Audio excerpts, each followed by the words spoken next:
कोई भी मोबाइल अपने स्कूल के कैंपस में नहीं लाएंगे। जो भी मोबाइल लेकर आएगा उसका मोबाइल को जब्त कर लिया जाएगा और उससे 500 रुपए का फाइन भी किया जाएगा।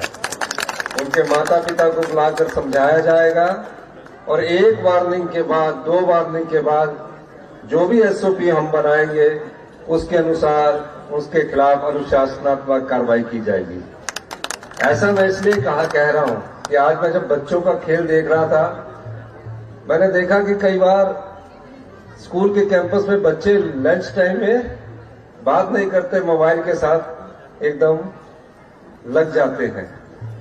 तो जब लंच टाइम होगा तो वहां जो टीचर होंगे, बच्चे आपस में भी बात करेंगे और खेल की गतिविधियों को हमारी सरकार बढ़ावा देगी। शिक्षा के क्षेत्र में क्रांतिकारी हमने परिवर्तन किए हैं। शिक्षा मंत्री आपको उसके बारे में बताएंगे कि किस प्रकार से जब हमने फैसले लिए तो कई अड़चनें आई और उन अड़चनों को सामना करने के लिए हमें ये फैसला करना पड़ना था कि क्या हम गुणात्मक शिक्षा, क्वालिटी एजुकेशन दें या ना दें, या स्कूल पर स्कूल खोलते जाएं।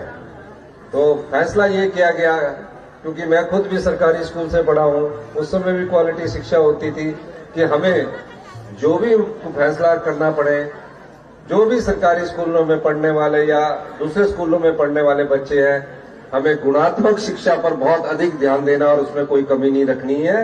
इस दृष्टिकोण से हमने फैसले किए हैं।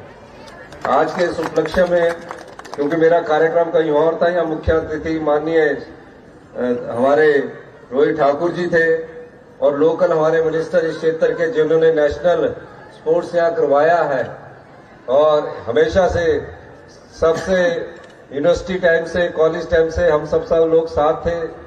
तो ये खेलों के प्रति इनकी अपनी रुचि इस बात को दर्शाती है कि आने वाले समय में हमें खेल पर्यटन को भी बढ़ावा देना पड़ेगा। और इस संदर्भ में एक बहुत बड़ा हम इंडोर स्टेडियम नरौन विधानसभा क्षेत्र में बनाने जा रहे हैं। उसके बाद सभी विधानसभा क्षेत्रों में एक मॉडल के तहत हम स्पोर्ट्स के खेल के मैदान बनाएंगे, इंडोर स्टेडियम बनाएंगे। और कुमारवी के जो इंडोर स्टेडियम का पिछले दिनों मैंने शिलान्यास किया था, उस शिलान्यास को भी हम अभी जल्दी ही पूरा करने जा रहे हैं। मुझसे माननीय धर्मानी जी कह रहे थे कि ये स्कूल की बिल्डिंग है, तो मैंने शिक्षा मंत्री जी से पूछा कि स्कूल की बिल्डिंग को पूरा करना है, तो उन्होंने भी कहा है कि पूरा कर देंगे। तो ये जो पिलर खड़े हैं, आने वाले समय में माननीय शिक्षा मंत्री जी से मैं अनुरोध करूंगा कि इसमें धन उपलब्ध करवाकर निश्चित रूप से इस बिल्डिंग को हम 1 वर्ष के भीतर पूरा करेंगे। और इसके अलावा गर्ल्स हॉस्टल के लिए जो बोरसिंगी में, जैसे कि शिक्षा मंत्री जी से पूछ रहा था, तो यहाँ भी गर्ल्स हॉस्टल की हम यहाँ निर्माण की बात में जैसे ही धन का प्रावधान होगा हम उसके लिए आगे बढ़ेंगे। इन्हीं शब्दों के साथ डाइट मनी जो भी है, माननीय शिक्षक, मैं चाहूंगा कि डाइट मनी गर्ल्स हॉस्टल के रूम में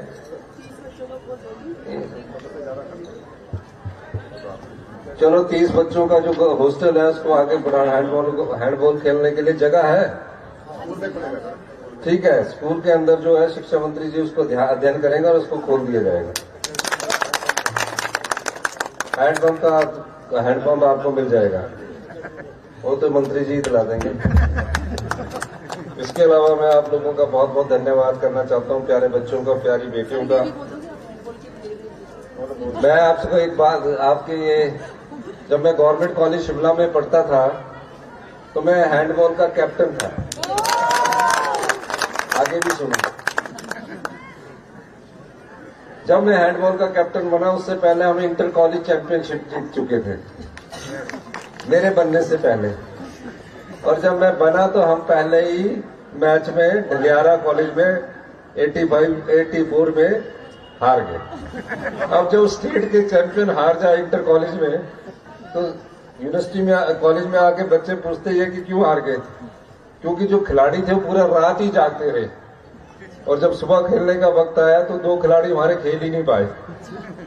तो पर हम इंटर कॉलेज के स्टेट के चैंपियन थे और भाग्य से मुझे कैप्टन बनने का भी मौका मिला। मैं सभी खेलों को हम प्राथमिकता दे रहे हैं। आपने देखा पिछली कैबिनेट में हमने 17 ऐसे खेल लिए जिसके लिए 10 वर्षों से कोई पूछता नहीं था, उनको हमने अपनी स्पोर्ट्स पॉलिसी में डाला है। और जो हमने स्पोर्ट्स में बढ़ोतरी की है, जो अगर स्टेट से बाहर जाएगा 200 किलोमीटर के बाद तो बाई एयर की सुविधा देंगे और 500 रुपया डाइट मनी के रूप में देंगे। स्टेट में 400 रुपया डाइट मनी के रूप में देंगे। और स्कूल खेलों में हमने डाइट मनी को बहुत अधिक बढ़ाया है। आने वाले समय में हम आपके साथ कंधे से कंधा मिलाकर प्रदेश को आत्मनिर्भर बनाने की दिशा में कदम उठाएंगे। बहुत बहुत धन्यवाद। जय हिंद, जय हिमाचल। ये आपके क्रिकेट की तरह 16 की टीम होती, मैंने सोचा 11 की टीम होगी। 7 और क्या 4 खेलते थे, 16। अच्छा, कोच भी है, तो इन सबको 20 लाख रुपए आपस में बांटने की हेलो, बहुत बहुत धन्यवाद। बहुत धन्यवाद करूंगा माननीय मुख्यमंत्री जी का कि जो हमारी बेटियों ने हिमाचल प्रदेश का मान बढ़ाया है, सम्मान